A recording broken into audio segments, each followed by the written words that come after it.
As government establishes those protocols to assist those affected by the floods, the Parliamentary Committees on Budget has given government the green light to use the 10% of the national budget to assist hundreds of victims affected by floods across the country. The ongoing heavy rains that have persisted for days now have so far claimed the lives of around 228 people across the nation. 212,630 others have been displaced by floods. Gladys Mungai reports.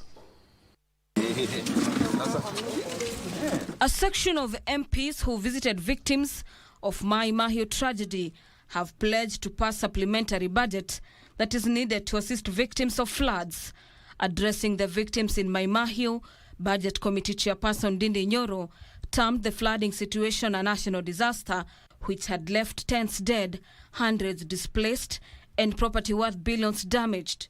Na hiyo maneno ikikuja bunge ya ile fedha mumetumia, I want to assure all the government institutions we are going to approve those expenditures as budget committee and as parliament.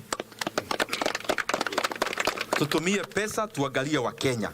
Maswali ya pesa ati ilitumika nini ikuja baadaye. Wale wameadhirika na shamba yao hawawezi rudi.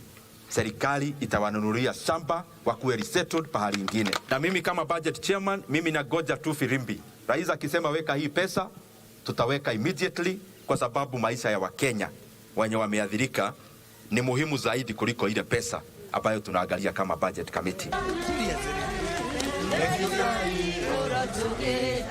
Meanwhile, Kenyans have been urged to honor victims of floods through planting trees to mitigate adverse effects of environmental degradation.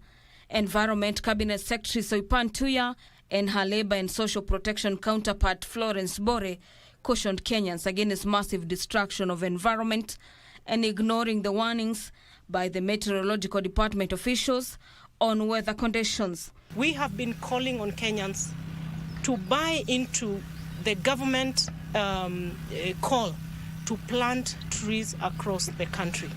It is no longer a pastime to plant trees. It's life and death. And I'm sure Kenyans can see. When we say let us plant trees, it is the least we can do, but it will save our lives. This as Industrialization Cabinet Secretary Rebecca Miano, who led the distribution of 10 tons of food and clothing in Westlands constituency in support of flood victims in the area, cautioned Kenyans living in flood-prone regions. Kama uko mahali penye mkondo ya maji, hiyo ndio maji inapitia. Ondoka. Kama hata una rent ya kulipa, sisi tutakusaidia, utafute mahali uende ulipe rent huko uhame. Lakini utoke hapa. With over 12,000 families displaced by floods in Homa Bay County, Lowland Suba Union officials want the government to come to their aid. They also want the presidential directive on vacation on riparian land implemented. We wish to request the law enforcement agencies to implement the presidential directive on vacating riparian land immediately. Further, sand harvesting must stop forthwith, and those found engaging in practice to face the full force of the law. We wish to appeal to the Water Resources Authority to rein in on those who have put up illegal structures in riparian areas. Indeed, there is need to undertake to demarcate pegging along the entire Kenya side of the Lake Victoria. We are in need of help. Any help from the county government, from the national government to the affected people will be very much appreciated. Yeah? Meanwhile, residents of Uthiru have called upon weather experts to assess the region after a section of the land was washed away by water.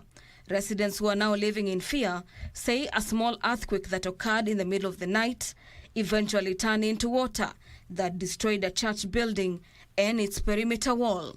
For Prime Edition, I'm Gladys Mungai.